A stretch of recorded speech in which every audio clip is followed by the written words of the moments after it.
Il est 14h. Afrique 2. La voix du continent. Je suis Isis. Je suis Isis. Je suis Isis. Je suis Isis, votre magazine dédié à la femme africaine. Malaika.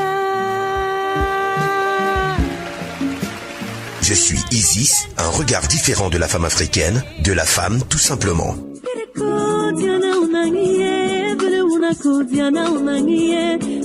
Tous les samedis, retrouvez Je suis Isis avec Bernard Michelzé et son équipe de 14h à 15h sur Afrique 2 105.0 FM. Toutes les femmes sont des reines, certaines plus reines que les reines. Je suis Isis, le grand plateau d'expression féminine.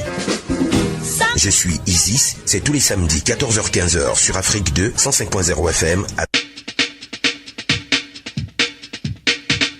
Je suis Isis, un regard différent de la femme noire, de la femme tout simplement. Réagissez sur Twitter sur le compte @je suis _Isis ou sur notre page Facebook Je suis Isis. Isis, je suis Isis, Isis, Isis. Assim, patapá.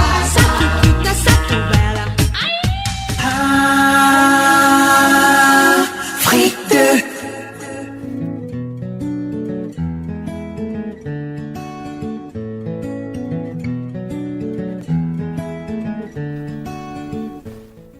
Source de vie, voilà le sens de Ève, de la femme, mère, reine et épouse. C'est l'être par excellence d'Isis, de la femme noire, de la femme africaine.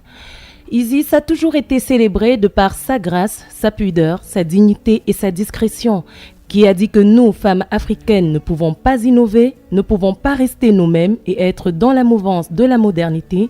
Notre quotidien est de plus en plus influencé par des tendances qui nous viennent d'ailleurs, de l'Occident ou de l'Orient, et même notre sexualité en pâtit. Entre fellation encore appelée chanter au micro, cunilingus ou aller à la cave ou brouter, sodomie ou encore relation anale, partous, échangisme, sex friends, call sex et j'en passe, nous sommes confrontés de plus en plus à ces nouvelles tendances sexuelles dans notre intimité. Femmes africaines et sexualité, comment gérez-vous les nouvelles pratiques sexuelles? Voilà le thème de cette édition première de Je suis Isis sur Afrique 2 Radio. Bienvenue chers auditeurs et auditrices.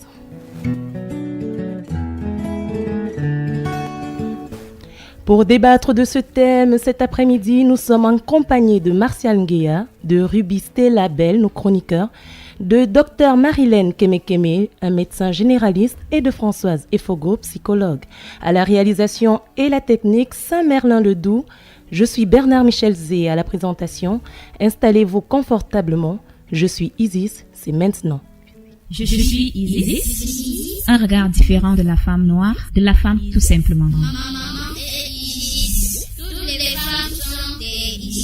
Réagissez sur Twitter sur le compte @je suis _Isis ou sur notre page Facebook Je suis Isis. Isis, je suis Isis, Isis, Isis.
Women, why am I not waiting? Keep for her for Batom and now the Sabato, Besa.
De suivre Anne-Marie Nzié, c'est un hommage à cette grande voix d'or, cette grande africaine qui nous chantait Bezabazozo, c'est-à-dire littéralement les qui ont dit.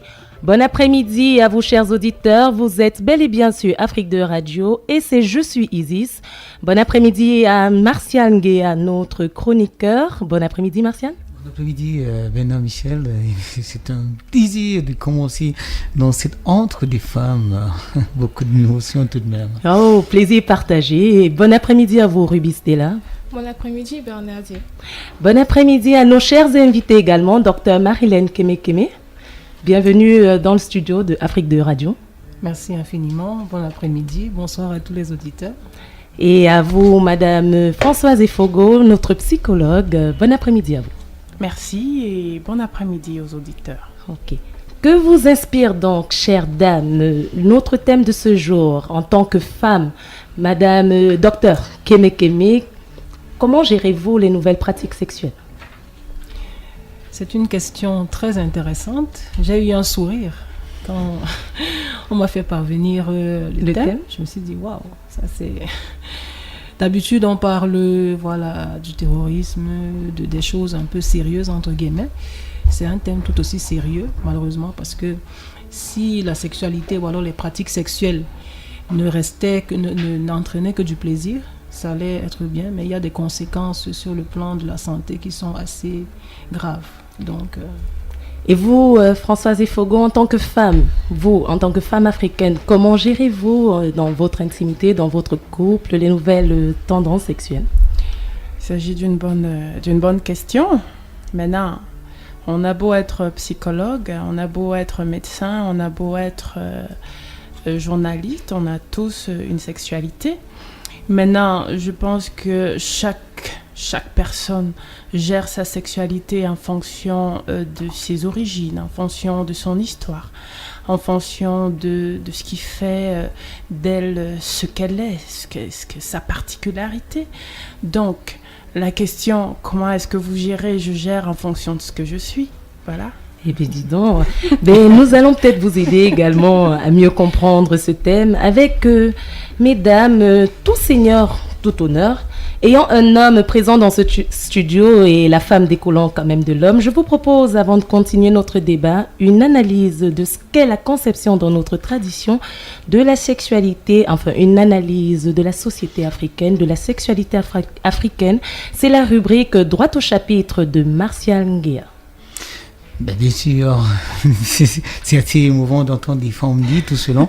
Et moi, j'ai choisi un petit sujet sur lequel je pense qu'il faut d'abord mettre un bémol qu'on se comprenne tout de même. C'est celui de parler sexe, femme et perception dans notre environnement. Vous savez, la question de la sexualité chez la femme africaine en l'occurrence, a toujours fait l'objet d'une curiosité certaine, mais avant de l'évoquer, il faut dire que cela requiert beaucoup de sens. Qu'on vient de définir tout de même ce qui m'a semblé important, deux thèmes majeurs. D'abord, la sexualité, en ce qui la concerne, est truffée de beaucoup de sens. Elle est, en ce sens qu'elle est comprise en référence à une culture, ce qui implique la notion à la fois de désir et même de la sexualité de chacun.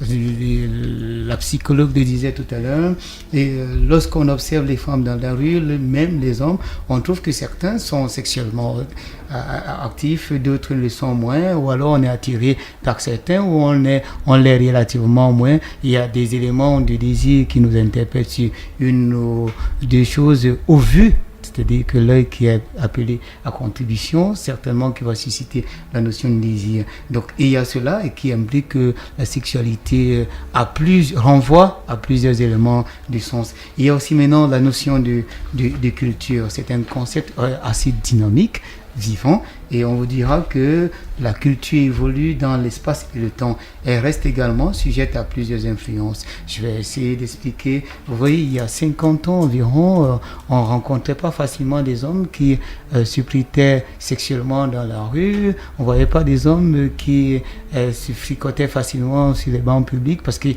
y avait une espèce de pudeur, de recul qui renvoyait la question d'intimité à d'autres notions, c'est-à-dire de pudeur, de densité. Et puis maintenant, vous voyez aujourd'hui, c'est comme une espèce d'explosion, c'est comme une espèce de mise en vitrine, comme si cela nous recommandait absolument de montrer que c'est par là qu'on s'est aimé.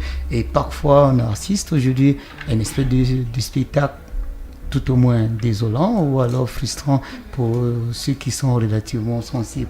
Mais non, cela dit que pour devenir notre thématique, exprimer sa féminité dans une société relève d'un processus d'éducation, de formation et même de responsabilité sociale définie par chacun, chaque groupe, chaque ethnie, chaque entité. Et même lorsque on est en milieu humain, il y a une manière d'être formatée par notre culture, notre manière de penser, d'agir, de voir même notre féminité ou notre désir, notre sexualité. Donc il y a ces éléments.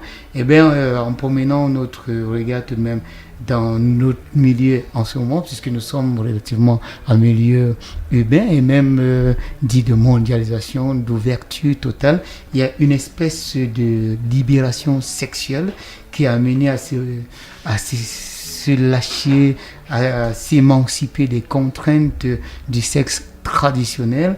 C'est un peu comme si on arrive dans un village où tout était paisible auparavant et que du coup tout le monde est sexuellement actif et les gens se jettent à de nouvelles tendances, à de nouvelles manières d'appréhender la question d'amour, de se faire plaisir, d'user de leur sexe à leur guise et enfin de se libérer de se donner de la langue, de se donner du grand amour à partir de leur sexe tout simplement.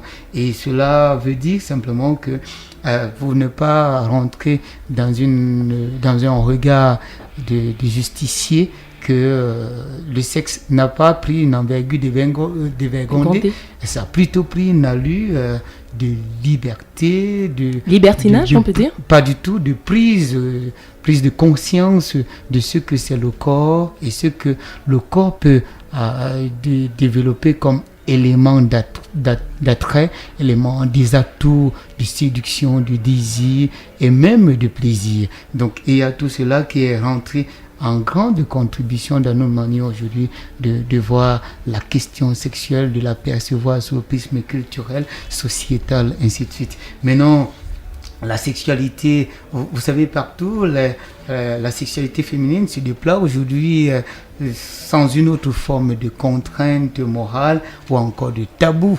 Si on en parle aujourd'hui, c'est parce qu'elle a transgressé beaucoup de clivages à l'origine, et il y en a qui mettent cela sous le coup de la mondialisation, forcément, mais c'est une émancipation qu'il faut reconnaître à tout prix. Maintenant, les perceptions traditionnalistes, on note de même qu'en règle générale, les hommes ont beaucoup bénéficié de cette liberté d'user de leur corps par rapport aux femmes.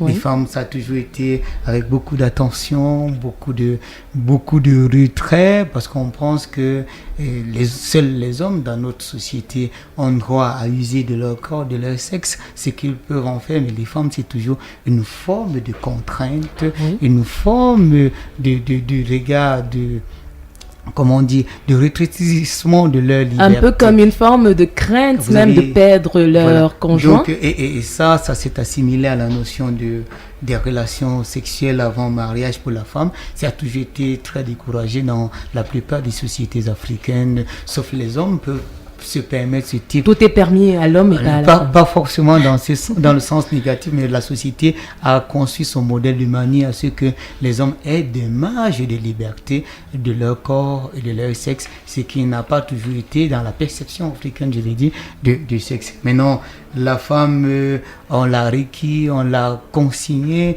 juste à la procréation, juste un sexe qui sert à faire beaucoup d'enfants, mais qui savent être les mères de l'humanité aussi. Donc, en fait, en Afrique, on ne conçoit pas qu'une personne soit seule pour parler de son corps, qu'elle soit isolée, qu'elle soit indépendante. On a toujours cru qu'elle fait partie d'une société, et comme elle est, il est important que même sa sexualité soit coordonnée, soit suivie. Et malheureusement, les femmes n'ont pas eu beaucoup de chance dans ce sens-là.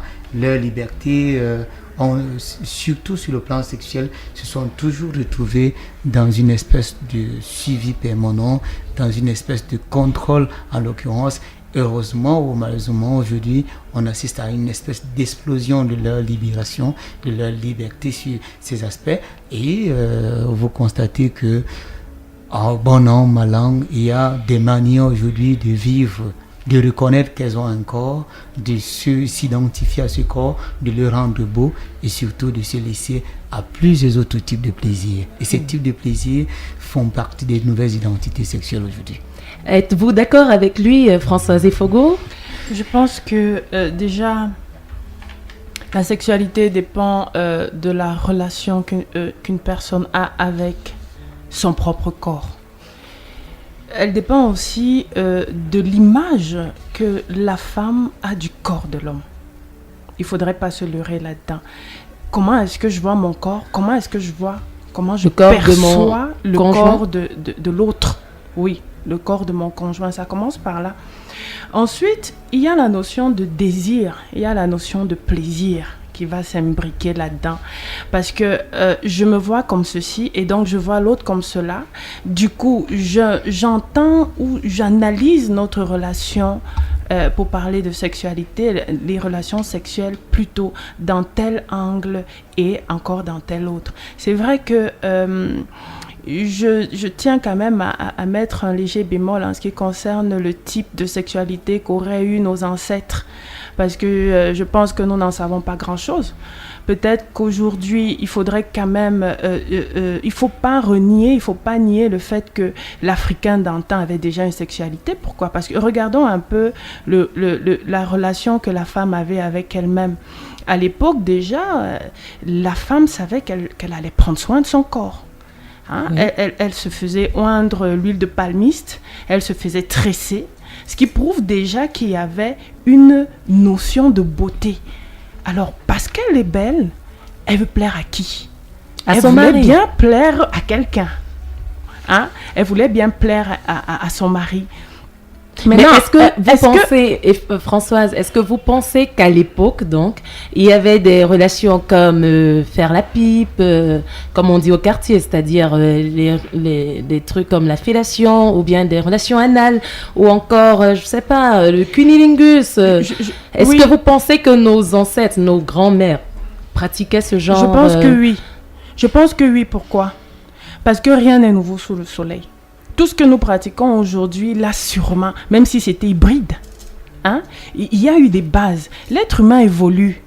l'être humain évolue, le cerveau de l'être humain évolue. C'est pour ça que aujourd'hui, quand on analyse, le docteur est là, elle le dira mieux que moi. Donc, le type de cerveau que nous avons aujourd'hui n'est plus le même type qu'il y avait il y a X années, etc., etc. Nous sommes en train d'évoluer. Il est donc possible qu'à l'époque, dans les relations africaines, les relations sexuelles africaines, qu'on trouve ce type de comportement. Je voudrais vous dire que dans certaines tribus, faisons un petit voyage, dans certaines tribus bantoues, l'on dit par exemple qu'il n'est pas bon de parler lorsqu'on est au-dessus du palmier. L'homme qui est au-dessus du palmier ne va pas parler. Pourquoi? Parce que au-dessus du palmier, tu vas voir beaucoup de choses. Et souvent, on voyait un cousin en train de s'amuser avec sa femme et tout. Seulement en descendant, on fermait son clapet. Voilà. Dans les traditions africaines déjà, il y avait un certain type de comportement. Je pense qu'aujourd'hui, la difficulté se situe sur le plan de la perception. Parce que déjà, quand l'Africain voyageait, il confiait sa femme à son frère. Quand on dit confier, c'était quoi? Il donnait sa femme à son frère parce qu'on disait, mieux vaut encore que mon frère garde bien la sexualité de ma femme, permettez-moi d'être clair, que ce soit un voisin ou XYZ. Et souvent, quand le monsieur revenait, il pouvait trouver sa femme enceinte et ce n'était pas un problème parce qu'il savait que c'était le fils ou l'enfant de son frère. Donc, c'est pour ça que je dis, je tiens... Mais vous pensez vraiment que dans leur rapport sexuel, ils avaient exactement les mêmes pratiques que nous avons? J'ai parlé un jour avec une personne d'une centaine d'années, justement par rapport à ça, parce que ça nous intéresse. Une personne d'une centaine d'années qui riait et qui me dit, mais vous pensez que nous, on n'a pas fait ces choses-là? Nous, on avait des arbres, par exemple. Ce qui me dit, ils avaient des pratiques. Il y avait des types de fourmis qu'il fallait poser sur son sexe pour pouvoir être plus viril. Ce genre de choses-là.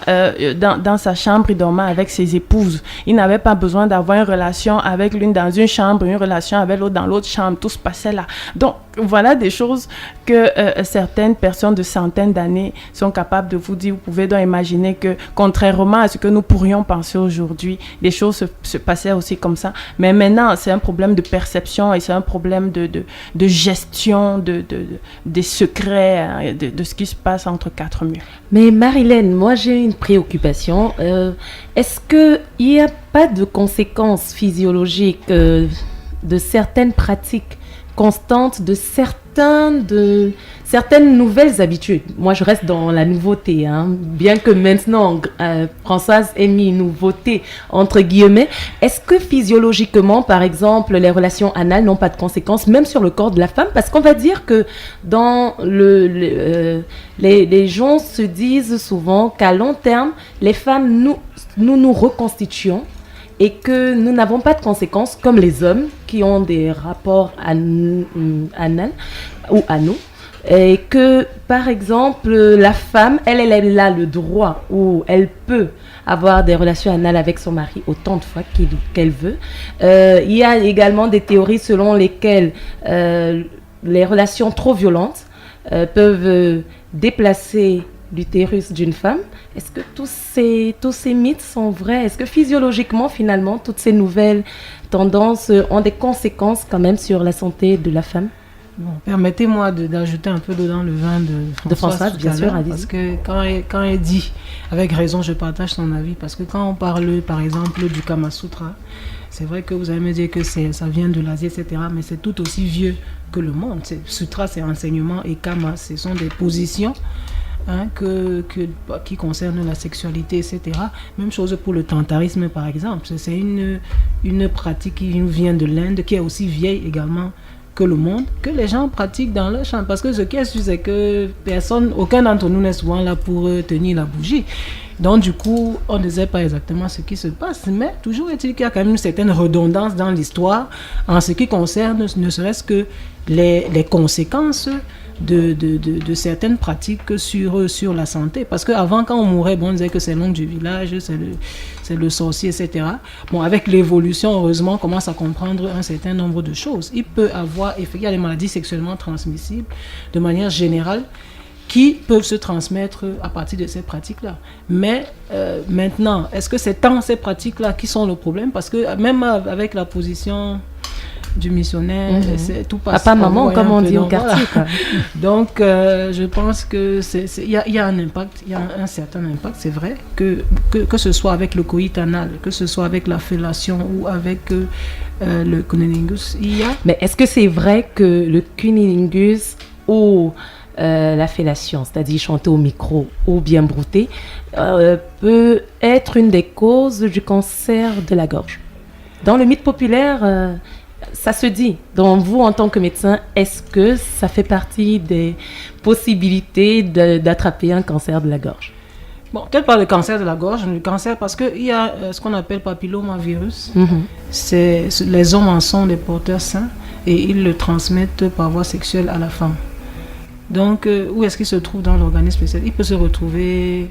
Dans les parties génitales? Dans les parties génitales. Quand elle fait une fellation, elle va avaler. Vous comprenez un peu? Donc, il y aura une certaine transmission, que ce soit par voie anale, que ce soit par voie sexuelle, par voie vaginale. Il y aura cette transmission-là. Et maintenant, ce n'est pas le seul facteur. Hein. Bon, ça veut dire qu'on va commencer déjà à avoir peur de... d'aller faire d'aller à la cave avec son conjoint. Mais je veux dire que, voilà, justement... C'est une possibilité, c'est l'un des facteurs qui peut conduire effectivement à un cancer du col de l'utérus. Et puis si c'est dans la gorge, bon, ça peut se développer au niveau de la gorge. Oui, Martial, vous aviez une question? Oui, je suis bien curieux d'entendre toutes belles voix et tout ce qu'elle déploie. Moi, ma question, elle est assez simple. Est-ce qu'aujourd'hui, l'impact que cela a l'impact que la sexualité a sur nos femmes, c'est senti il y a bien d'années, parce que la psychologue disait tout à l'heure que c'est aussi vieux, tout comme le médecin qui est à mes côtés disait, c'est aussi vieux l'amour et les différentes formes. Est-ce qu'aujourd'hui l'impact qu'on a sur notre société, sur les femmes en l'occurrence, à partir de leur sexualité et cette mouvance de la communication qui tend à démontrer que c'est des pratiques diversement interprétées, ont eu un tel impact que dans les années antérieures, au point où ça fait l'objet de différents débats. Parce qu'aujourd'hui, si ça fait l'objet d'une des réflexions majeures, c'est parce que les risques ou alors des différentes manières de dévier sexuellement tendent à nous amener à nous questionner de part et d'autre. Je pense que pour commencer à répondre, il est important de dire que de la sexualité dépend la stabilité d'un être humain de manière générale. La stabilité psychologique? Psychologique. Quand on dit stabilité psychologique, ça veut dire la stabilité affective, c'est-à-dire vous aimez, vous vous sentez aimé, c'est ça ou c'est pas ça, vous vous sentez en sécurité ou pas vraiment, pour ne parler que de ça. Quand on parle de psychologie, on parle aussi du relationnel. Est-ce que vous bâtissez facilement des relations avec les autres? Comment sont vos relations avec les autres? Est-ce que c'est tout le temps pathologique? Est-ce que vous avez tout le temps l'impression que l'autre veut accrocher votre tête sur un pilotis? Par exemple, quand on parle de psychologie, on parle aussi du cognitif, c'est-à-dire des facultés intellectuelles, comment on analyse les choses, comment on les voit, etc., etc. Maintenant, je tiens à préciser que quand on dit sexualité, quand on parle de sexualité, on parle de psychologie de manière générale. Pour avoir un homme debout, pour avoir un homme ou une femme debout, il faut qu'à la base, sa sexualité soit bien développée. Et Freud, permettez-moi de faire un crochet de ce côté-là. Freud, qui est l'un des spécialistes, l'une des bases, l'une des grosses bottes de la psychologie dans le monde, dit que le développement stable de l'enfant commence justement quand il est bébé. Ça veut dire quoi? Vous prenez votre nourrisson, quand vous venez de mettre au monde un bébé, est-ce qu'un jour on lui a appris à téter? Non, mais dès qu'on lui donne le sein, il se met à téter, il sait ce que c'est. Freud dit que le bébé, le petit enfant, ressent du plaisir Mais Freud a failli être trucidé à cause de cela. Parce que les gens de son époque ont dit, comment est-ce que tu veux dire qu'un saint, un ange comme celui-là, qui est tout petit, sait ce que c'est que le plaisir. Mais moi, je dis aujourd'hui, regardons simplement nos bébés quand ils têtent. Ils se frottent les petits doigts, ils frottent les petites jambes. Ils planent, quoi. Et tout. Ils ressentent du plaisir, mais ce n'est pas un plaisir sexuel. Alors, quand on grandit, on va arriver à un certain moment à gérer, parce que chaque fois que l'enfant dépasse un stade de son développement, selon Freud, il va entrer dans un nouveau stade du développement. Au début, il ressent du plaisir par la bouche. Après, il va ressentir du plaisir par l'anus, ça veut dire en allant faire les bobos, comme on dit. Ensuite, il va éprouver du plaisir en faisant pipi, en manipulant son pipi et tout. Il ressent du plaisir là-dedans. Et souvent, dans notre culture africaine, on m'a posé cette question, ça se renvoie à quoi? Dans notre culture africaine, on parle chez les petits des toines. À l'époque, on disait, quand l'enfant commence à se toucher le zizi et tout, on va ou le pipi chez la fille, on l'amène chez la grand-mère, on lui met des médicaments et tout pour casser ses pulsions. Parce qu'en réalité, Freud dit que dans le développement de l'enfant, il y a à chaque étape une gestion des pulsions. Et on parle bien des pulsions sexuelles. Donc, quand vous avez demain un adulte devant vous, vous avez un adulte parce que vous le vouliez ou pas, il a traversé ces étapes-là. Et demain, quand on va être un adulte, on n'a jamais appris à quelqu'un à faire bisous à l'autre. Vous voyez, déjà dans les relations des enfants, un petit garçon, il a tendance à faire bisous sur la joue à la petite fille. Maintenant, il faudrait aussi rajouter cela. C'est que en plus du développement psychologique, l'enfant sera influencé par ce qu'il voit. Aujourd'hui, nous avons la télé. Aujourd'hui, papa, maman se font bisous sur la bouche. Donc l'entourage va aussi influencer l'identité ou le comportement sexuel de la personne. Ce sont des choses qu'on fait comme ça. Allez voir ce qui se passe dans les couples où les enfants voient tout le temps des bagarres entre papa et maman. Demain, vous aurez des tendances. Soit si c'est un garçon, vous verrez que le garçon pourrait répliquer automatiquement ce qu'il voyait faire papa, ou alors s'en éloigner totalement. Ça veut dire être un amoureux fou, être un défenseur de la cause de la femme battue et tout, et demain être un très bon mari. De ce que nous entendons par bon mari, déjà, c'est pas se faire tabasser tous les jours.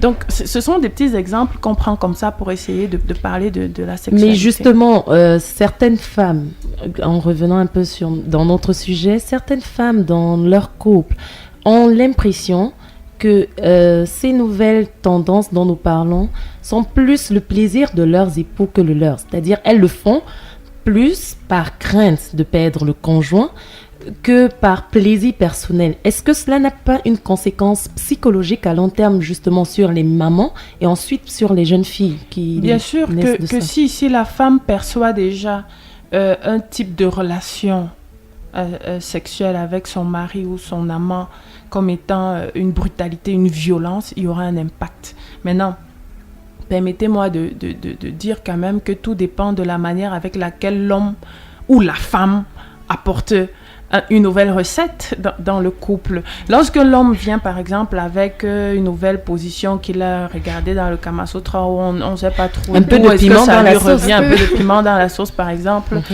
Ça dépend de la gestion de cette information, dépend déjà de la manière avec laquelle l'homme l'apporte. Si l'homme apporte la chose en disant, voilà, j'aimerais bien qu'on essaie une nouvelle chose, s'il donne le temps à sa femme pour qu'elle intègre, parce qu'il y a un temps pour intégrer, il y a une manière d'annoncer la chose à l'autre, c'est une chose. Mais maintenant, si vous voulez la surprendre dans le lit, si vous voulez, ça devient un viol. Ce n'est pas autre chose, ça devient... Vous braquez son esprit parce qu'elle n'est pas d'accord profondément Est-ce que le viol existe vraiment dans un couple? Oui, allez-y Marilyn. J'aurais souhaité que le docteur nous donne son avis sur la question, justement. Et surtout nous dise que si aujourd'hui l'effet que elle, médecin traitant, reçoit des gens qui en reçoivent sur ces questions-là, si je ne veux pas parler des questions de statistiques, mais si par rapport à ce qu'elle a eu des aînés, il y a une tendance évolutive ou simplement une régression. Bon, il faut dire que moi, je suis d'accord avec Françoise, par exemple, sur le fait que la sexualité est très personnelle. C'est quelque chose de vraiment personnel. C'est quelque chose qui évolue et c'est vraiment lié à non seulement la culture, mais l'éducation également. Dans certaines familles, on ne parle jamais de sexe. C'est-à-dire que l'enfant ou la femme, on est en train de parler de la femme, découvre la sexualité à l'école. Il y avait une matière qu'on nous enseignait à l'époque, là, c'était, je crois, ESF, quelque chose comme ça. La puériculture. Oui, la puériculture. Éducation à la vie et à l'amour. À la vie et à l'amour. Donc, c'est là qu'elle découvre même qu'il y aura les menstrues bientôt, il y aura ceci, il y aura cela, etc., etc. Vous comprenez? Elle est jetée comme ça, bon, livrée en à pâture. elle-même. Et puis, elle apprend, c'est un peu comme... elle apprend par elle-même que voilà comment ça se passe, voilà comment ça se passe, etc., etc. Donc, il y a véritablement ce problème. Ça affecte le côté psychologique pour... S'il n'y a pas de concordance entre les deux personnes, vous pouvez tomber sur quelqu'un qui n'est pas patient, qui ne comprend pas que vous êtes une femme entre guillemets et que vous ne savez pas faire certaines choses. Encore que savoir, c'est vraiment entre guillemets parce que personne ne maîtrise. Il n'y a pas encore un livre qui est sorti dessus jusqu'à preuve du contraire. Donc, c'est ça véritablement un impact sur la femme parce que la femme a besoin d'être complète pour être épanouie. Et la sexualité fait partie de ce problème-là. Oui, Martial. Non, mais moi, ma question n'est pas totalement tombée. Je voulais avoir une idée, un positionnement historique qui me dit aujourd'hui que des femmes d'une certaine époque parce qu'on tend à nous faire croire qu'il y avait une certaine pudeur. Sexuelle, sentimentale, et qu'aujourd'hui, il y a une marge, une espèce de liberté. Tous azimuts sur la question. Est-ce que c'est vérifié ou c'est pas totalement cela? Ce n'est pas ça qu'on dit. En fait, moi, je pense que c'est beaucoup plus le mélange des deux. S'il y avait la mondialisation, on va dire ça comme ça, a permis que les gens soient plus cultivés, soient plus ouverts, tout simplement. Parce que les gens qui sont carrés avec les bouts pointus, vous comprenez. Ça veut dire que lui... C'est comme il a dit là. C'est comme il a dit là, terminé, vous comprenez. Donc ça veut dire que maintenant, les gens, on remarque d'autres modes de vie, on comprend même, on apprend à comprendre son corps. Parce que quand la fille grandit et qu'elle se met à ressentir des choses, elle a l'impression que c'est pas normal, que c'est on va me taper parce que je suis en train de ressentir ces mêmes choses. Quand c'est physiologique, c'est tout à fait normal. Ce sont les hommes qui, ils se disent que vraiment, c'est comme ça que je suis. Mais il faut quand même être honnête, Marilène. Il y a certaines de ces choses-là qu'on fait. Il y a des femmes qui n'arrivent quand même pas à mettre dans leur bouche le sexe de leurs hommes. Donc, est-ce que, même si elle en a envie, il y a des gorges qui ne supportent pas ça. Donc, ce que moi je voudrais dire.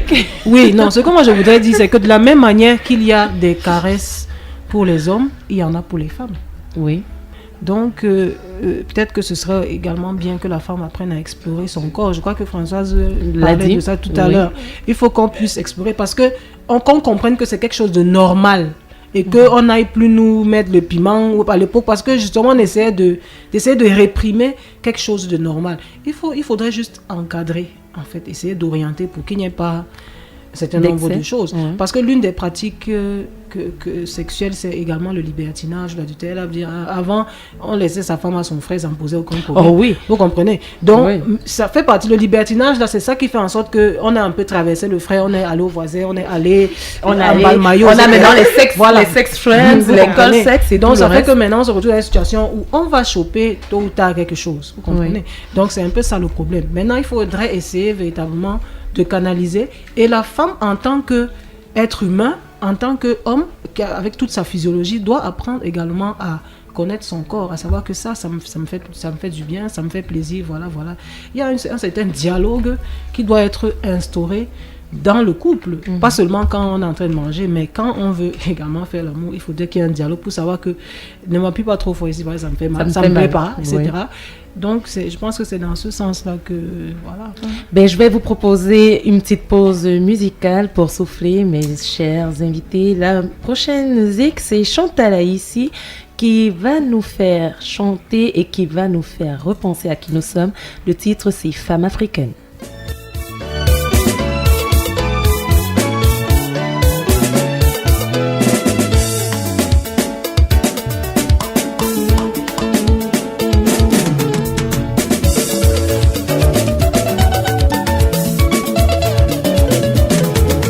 La femme aujourd'hui, c'est comme une voiture. Il faut l'entretenir, maintenant il faut l'entretenir.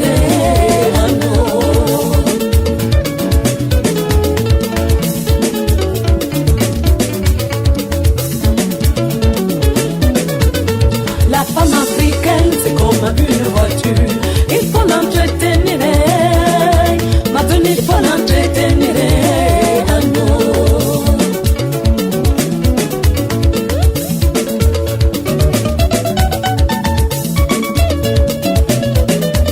Changer radiateur, changer clignotant, un moment pour le carburant, essence le gaz. Il faut l'entretenir, il faut l'entretenir.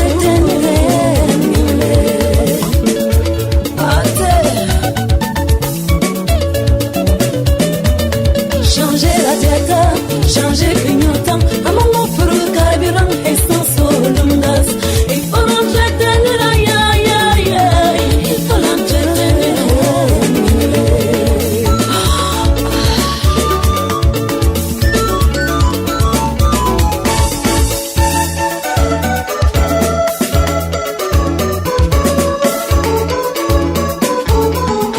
Toi tu le fais rouler, rouler, tu le fais que monter, monter, tu vas me mentir, tout ça va me garer. Et là maintenant, tu déplaces les montagnes. Oh chaleur, zamou, zamou, zamou, aïe, aïe, anou, amouya, zamou, zamou, zamou, yeah, anou, amoukabe. Marie-Claire, bonne maman. Je t'en reviens toujours. Aïe, ça. Olivier Omba de Maryland. Colonel Dieu le Carrefour. La bonne, laisse-moi vivre. Apprends à retenir ton chien, même si les os traînent. Sinon je croque et dure. Chers auditeurs, nous sommes toujours là et vous êtes dans Je suis Isis sur Afrique 2 Radio. Nous allons écouter là maintenant Ruby Stella Bell qui va nous présenter, qui va nous faire voyager, un voyage assez intéressant dans les méandres de la spiritualité, de l'essence, même des relations sexuelles dans l'Antiquité africaine, ainsi que nous partager le point de vue de la jeunesse camerounaise. À vous. Merci Bernazé. Tout d'abord, je vais essayer de planter le décor. Le terme sexualité vient du mot latin sexuali. C'est un ensemble de caractères spéciaux déterminés par le sexe. Il englobe les phénomènes de la reproduction biologique des organismes, les comportements sexuels permettant cette reproduction et enfin les nombreux phénomènes culturels liés à ces comportements sexuels. À l'origine, la sexualité avait pour fonction la reproduction pour la survie de l'espèce. Notre corps fonctionne encore instinctivement dans ce but. Mais la civilisation a apporté une dimension nouvelle, le plaisir. Lui, il n'est pas inné, et bien faire l'amour n'est pas inscrit dans nos gènes. Auparavant en Afrique, l'acte sexuel était considéré comme un moyen de procréation tout simplement, en d'autres termes, un moyen de faire des enfants. Par conséquent, la vie sexuelle était monotone. On observe la prépondérance d'une seule position sexuelle, entre guillemets, le missionnaire. L'aspect plaisir était donc absent, le baiser sur la bouffe presque inexistant et la durée du rapport sexuel très court. Par ailleurs, dans les pays où l'excision existait, le but était clairement de supprimer le plaisir de la femme, l'homme étant le seul à avoir droit à un plaisir sexuel. Cependant, la tradition, c'est-à-dire initiatique ésotérique, nous enseigne que la sexualité n'est pas seulement une simple histoire d'organes sexuels. Elle fait appel à tous les composants de l'être humain, à savoir le corps, l'âme et l'esprit. Du point de vue de la spiritualité, la sexualité est un mélange d'énergie entre les deux partenaires afin que ceux-ci ne fassent plus qu'une seule et même énergie au plan cosmique. Les parties masculines des constituants de l'homme se connectent aux parties féminines des constituants correspondants de la femme qui s'offrent ainsi, tandis que les parties féminines des constituants de l'homme s'offrent aux parties masculines des constituants de la femme qui s'y connectent par ailleurs, créant ainsi un quadrupole électromagnétique et gravitationnel. Cette double connexion par l'amour est régie par une loi. C'est en donnant que l'on reçoit. Que donne-t-on et que reçoit-on? En effet, il se produit à travers cette connexion grâce à l'action des corps Sekhmet et Kaibit, une mise en commun des particules subtiles des constituants des deux êtres, tous deux ne formant qu'un à ce moment précis. Par-delà le plaisir ressenti, selon la psychologie individuelle, chacun est ainsi nourri de cet aliment énergétique dont la fréquence vibratoire résulte de la composition des fréquences propres des constituants de chaque membre de ce couple ponctuel.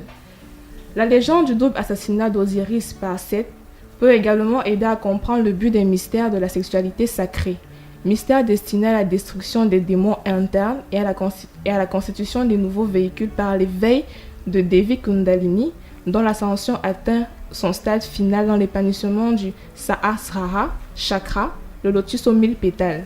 C'est le centre où pulse la conscience divine, absolue de l'être, désigné en Égypte antique par le thème Sahru. Toujours sur le plan spirituel, la sexualité sert principalement à 3 choses. L'autoréalisation, qui est un entraînement de l'être humain pour atteindre le stade de la divinité, être uni avec Dieu, d'où l'expression « j'ai vu Dieu » lorsqu'une femme atteint l'orgasme lors d'un rapport sexuel. L'adoration du Créateur, un sang privilégié pour la prière, la communion avec le divin, et enfin la procréation qui vient en 3e position. Qu'en est-il des nouvelles pratiques aujourd'hui ? Dire que ces pratiques sont nouvelles, ce serait laisser entendre qu'elles n'existaient pas auparavant. Nous tous connaissons très bien le célèbre livre Le Kama Sutra, qui révèle plus de 50 positions sexuelles, les unes mystérieuses après les autres. Ceci dit, on note la prolifération, la vulgarisation de 5 pratiques sexuelles, qui sont la fellation, vulgairement appelée par les jeunes chanteurs au micro, le cunnilingus, brouter la chatte, la levrette ou encore la position à cheval, et la sodomie. En Afrique, elles ne sont pas nombreuses, celles qui acceptent de faire une fellation à leur conjoint ou copain. Elles sont rares d'accepter un cunnilingus. Elles trouvent cela immoral, sale, et pour les plus endoctrinés, cela relève du diable. La sodomie, pour sa part, est considérée comme une malédiction, même comme celles qui la pratiquent trouvent que c'est un plus grand plaisir que la pénétration vaginale. Les femmes entre 30 ans et plus sont très réfractaires, surtout celles qui sont mariées, ce qui est souvent source de disputes, d'incompréhension et parfois d'infidélité de la part de l'homme. Par ailleurs, les jeunes femmes entre 20 et 29 ans sont très favorables à ces pratiques. Pendant l'acte sexuel, elles mènent la danse et elles sont les premières à l'imposer entre guillemets à leur partenaire. Pour elles, ce n'est pas différent d'un bonbon. Et afin de pimenter la sauce, elles jouent avec du chocolat, de l'huile et bien d'autres. Ce que l'on peut retenir, c'est que les nouvelles pratiques sexuelles ne sont pas très favorables en Afrique, surtout dans les ménages, mais il y a des exceptions à la règle et ceci n'est pas une parole d'évangile. Merci Ruby Stella. Françoise, quel est votre avis sur le point de vue de Ruby Stella ? Bien sûr, elle a parlé de beaucoup de choses qu'il ne faudrait pas balayer du revers de la main. Maintenant, sur le plan sexuel, sur le plan spirituel, je pense que tout le monde sait, la majorité des personnes savent bien que il y a des échanges d'énergie. Le fameux dicton, même si je vais paraphraser, vous faites un. Oui. C'est bien dit dans la Bible, l'homme quittera son père et sa mère et s'attachera à sa femme et tous deux ne feront plus qu'un. Maintenant, la notion d'unité, c'est vraiment une notion de sexualité. Ça, c'est la première chose. Maintenant, la deuxième chose, c'est que je tiens encore à mettre un petit bémol par rapport à ça. Je pense que même dans les traditions africaines, il y avait un peu plus de communication en interne. Ça devait être beaucoup plus couvert par une espèce de dignité ou d'hypocrisie, ça dépend de quel angle sur lequel on va se placer. Mais je pense que lorsque les Africains ont commencé à recevoir l'homme blanc sur leur terre, il y a un certain nombre de choses qui ont changé. On vous apportait la Bible et puis il y avait plusieurs. Il y a eu à l'époque le Siksa, par exemple, qui consistait à mettre les femmes qui allaient se marier demain ou dans quelques temps dans un certain cadre. Qu'est-ce qui se passait dans ces endroits qu'on appelait Siksa? C'était une éducation sexuelle de la femme. On lui disait ce qu'il attendait. Déjà, on lui disait ce qu'il attendait. On lui donnait des petits conseils, des petites recettes, etc., etc. En dehors du Siksa, les mamans étaient chargées de faire quand même le point à leur fille avant que celle-là n'aille en mariage. Et faire le point, c'était essentiellement parler de sexualité, parce que la maman savait que sa fille, pour la majorité, allait en mariage étant vierge. Sauf que vous, Françoise, est-ce que vous pouvez apprendre à votre fille à faire une fellation? Je pense que avec tout ce qui... Je vais répondre honnêtement. Oui. Je pense qu'avec tout ce qui circule aujourd'hui, les jeunes parents que nous sommes avons intérêt à parler crûment de sexualité avec nos enfants demain. Pourquoi? Parce que si vous ne le faites pas, si vous ne balisez pas, si vous ne lui dites pas, voilà ce qui serait meilleur pour toi, parce qu'il y a aussi un côté sombre il s'agit de ceci, vous serez étranglé. Parce qu'une fois que votre enfant sort, vous n'avez plus le contrôle sur ce qu'il va aller écouter comme divers avec ses potes, alors maintenant on a internet dans les téléphones, on va lui montrer les films X et tout. Vous avez un enfant qui devient une petite bombe à l'intérieur, et puis il a 10 millions de questions qui se posent. Moi je pense que nous gagnons à être des parents ouverts. Nous gagnons même, moi mon fils il a 4 ans. Permettez-moi de dire que je gère déjà les problèmes de sexualité avec lui parce que j'essaye de mettre des petites bases. Nous essayons déjà d'orienter parce qu'avec tout ce qu'il y a aujourd'hui, homosexualité à gauche, hétérosexualité à droite, si vous n'en parlez pas tôt avec votre enfant, mais il devra faire face à des choses qui risquent de le briser. Alors, à l'époque, quand nous étions petits, qu'est-ce qu'on faisait? Nos grandes sœurs, devant un film, dès qu'on voyait papa, maman, tel se faire un petit bisou, allez, tout de suite on nous cachait. Allez vous coucher. On nous couvrait les yeux et tout. Mais est-ce que ça a changé quelque chose? Non. Je pense qu'aujourd'hui, au lieu de cacher les yeux à mon fils, je le laisse regarder et puis après on en parle. Vous lui expliquez des choses. Oui, il faut aller par le questionnement. Il faut voir comment est-ce qu'il analyse déjà. Parce qu'ils ont beau être petits, mais permettez-moi de vous dire qu'ils ne sont pas différents de nous. L'enfant possède en lui tout ce que l'adulte a. C'est pour ça que vous devez l'élever. Lui donner une direction, l'influencer dans son développement. Et vous pensez que le rôle de la mère est important? Je pense que le éducation? rôle de la mère et le rôle du père est capital. Ce que vous allez montrer à votre enfant, c'est ce qu'il fera. Si vous lui montrez déjà que vous pouvez parler de ce genre de choses, d'un monsieur qui embrasse une femme à la télé et tout, demain il viendra plus facilement vous dire « Ah, j'ai ma petite copine à l'école, il y a une fille qui me plaît, etc. » Et demain, pourquoi pas vous parler de sexe avec vous. Si vous êtes son parent, ça suppose que vous avez de l'expérience. Et si vous ne pouvez pas transmettre cette expérience-là à votre enfant, à quoi cela aura servi? Oui, Ruby, vous avez une préoccupation? Non, je pense que Françoise a répondu sans que je puisse poser la question. Qui était? En fait, je voulais savoir si, en tant que mère, ta fille arrive et elle te dit « Maman, apprends-moi à faire un cunnilingus » ou une fellation. Une fellation. Ou ton fils qui te demande « Maman, apprends-moi à brouter ». Je le fais comment? Déjà, je pense que l'enfant ne viendra jamais dire à sa mère « Apprends-moi à ». Non, il posera plutôt la question « Comment est-ce que une fellation se passe? » Et si vous êtes... Non, parce qu'il viendra vous poser cette question. Vous avez intérêt à lui répondre honnêtement parce que vous ne savez pas ce qu'il a déjà vu. Ou ce qu'il a déjà fait. Ou ce qu'il a déjà fait sans vous le dire. Donc, je pense que nous gagnons à être ouverts. Oui, en matière d'éducation, on a vu que la théorie, chez les ados, c'est la théorie du non. Oui. La plupart du temps, parce que l'adolescence, c'est une personne qui est en train de se forger une personnalité. Et quand on lui dit non, il répond oui.